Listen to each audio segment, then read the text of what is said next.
Assalamu alaikum dear all, it's Khurram here, your computer teacher. We have learnt about functions, various functions like sum, average, maximum function, count and minimum function as well. Today we are going to apply a scenario based on these functions so that we may learn the brief concepts of these terms. So we will discuss a scenario. इस scenario में आज हम क्या करने जा रहे हैं कि हमारे पास कुछ एम्प्लॉइज हैं और वो अपना मंथली बजट प्लान डिजाइन करना चाहते हैं और उसमें देखना चाहते हैं कि हमारे टोटल एक्सपेंसेस कितने हैं per month, and then right after calculating the total expense they would like to calculate their savings as well. तो इस सब को हम किस तरह से डिजाइन कर सकते हैं, क्या सिनेरियो हमने रखना है, ये रन टाइम पर आज हम आपको सिखाएंगे. सबसे पहले हम यहाँ पे लिखेंगे मंथली बजट प्लान.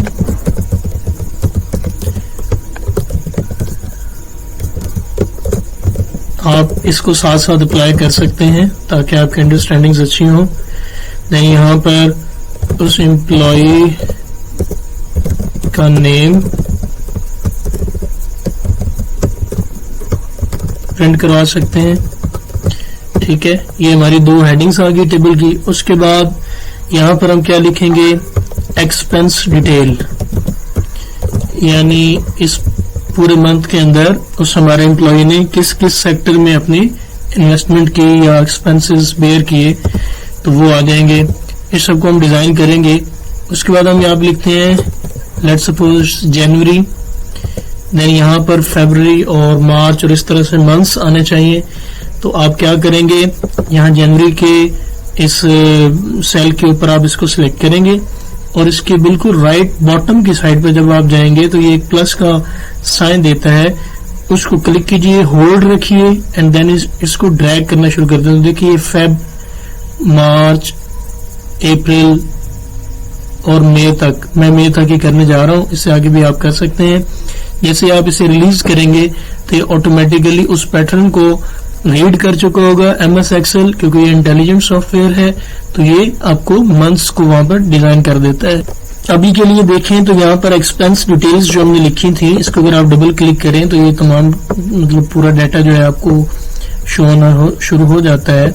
लेकिन क्योंकि इस फाइल का साइज अभी छोटा है तो इसलिए इसकी डिटेल्स छुप रही हैं, तो हमें इसे थोड़ा सा भी डिजाइन कर लेना चाहिए. इस मंथली बजट प्लान के ऊपर हम जाएंगे क्योंकि ये फर्स्ट A1 सेल के अंदर हमने लिखा था.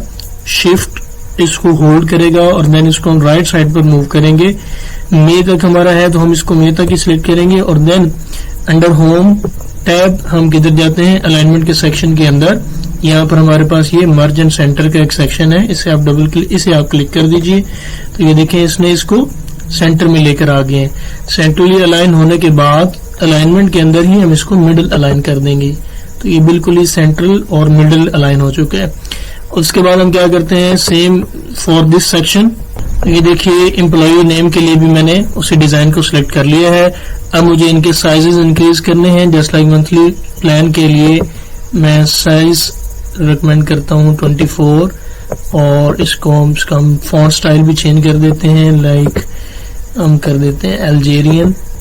एंड सेम फॉर हम इसका साइज भी इंक्रीज करते हैं, लेट्स सपोज इट्स 16 और इसको भी हम अल्जेरियन पे लेकर आ जाते हैं, अल्जेरियन फॉन्ट स्टाइल. तो ये हमारे पास कुछ डिजाइन हो गया बेटरली.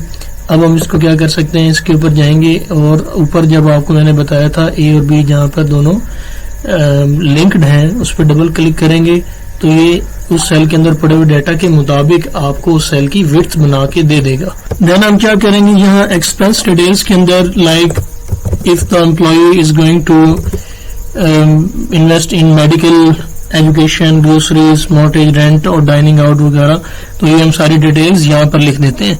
तो यहाँ तो देखें बहुत सारे डोमेन्स लिख दिए गए हैं जहाँ पर एक एम्प्लॉय खर्च कर सकता है. मसलन मेडिकल के अंदर, एजुकेशन, ये सब चीजें हम जनवरी में कितने उसने खर्च किए, फेब में कितने खर्च किए, तो ये सारी चीजें मैं यहाँ पे भी लिख देता हूँ. ये सब डिजाइन करने के बाद अब हम यहाँ पे नीचे मंथली इनकम डिटेल्स लिखेंगे. तो ये देखें तमाम टेबल डिजाइन कर लिया है, टोटल सेविंग भी है, टोटल इनकम भी है. तो ये हमने तमाम टेबल अपना डिजाइन कर लिया है जिसमें हम क्या करेंगे, जनवरी के अंदर उसने कितने खर्चात किए हैं, इस सब को हम ऐड कर लेंगे सम फंक्शन के जरिए। क्या करते हैं, हम इन तमाम वैल्यूज को ऐड कर लेते हैं, ये ऐड हो गई है। और इससे पहले हमें क्या करना चाहिए कि हम देखिए सेविंग किस तरह से निकाला करते हैं। टोटल एक्सपेंसेस में से, टोटल एक्सपेंसेस को टोटल इनकम में से अगर हम माइनस कर दिया करें तो ऑटोमेटिकली यहाँ पर हमारे पास क्या आ जाएगी, सेविंग आ जाएगी।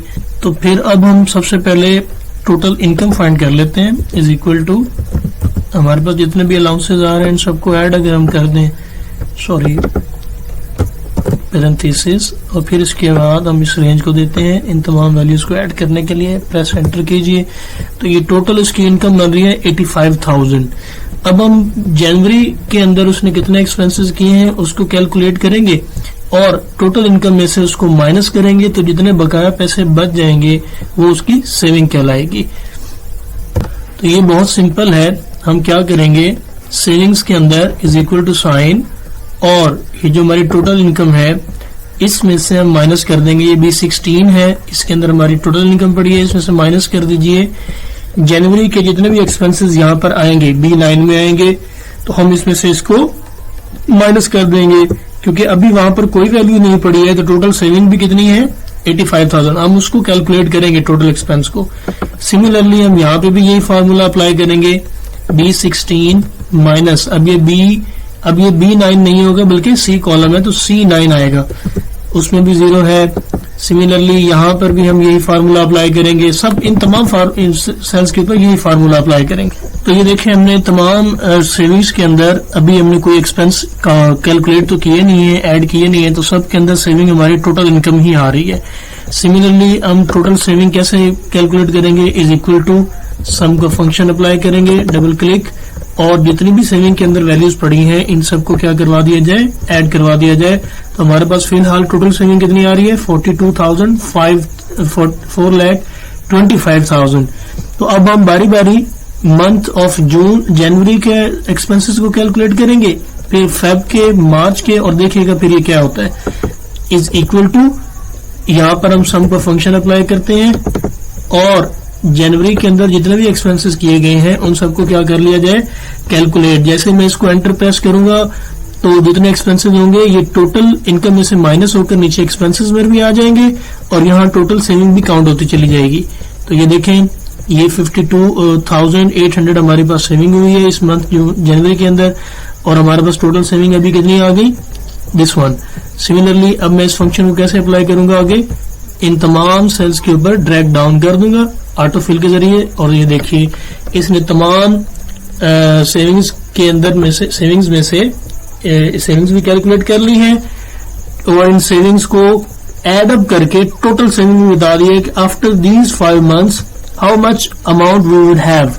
ठीक है। सिमिलरली यहाँ पर अब हम देखेंगे कि मेडिकल के अंदर एवरेजली कितने एक्सपेंसेस आ रहे हैं, एजुकेशन के अंदर दीगर जितनी डोमेन्स हैं, तो उसके लिए हम क्या करेंगे, is equal to sign, average का फार्मूला आपको याद होगा, और हम इन तमाम वैल्यूज को इसको एज एन इनपुट दे देंगे, प्रेस कर देंगे एंटर को, तो हमारे पास मेडिकल के शोबे के अंदर एवरेजली एक्सपेंसेस वो 5 months के अंदर इतने कर रहे हैं। सिमिलरली हम बकिया तमाम भी फाइंड कर लेंगे एंड देन टोटल एक्सपेंसेस का भी और सेविंग्स का भी एवरेजली कितनी ये सारी कैलकुलेशंस आ रही हैं, ये आपके सामने आ चुकी हैं। अब एक बेसिक डिफरेंस है जिसके अंदर हमें बात समझनी चाहिए कि what is the basic difference between a function and a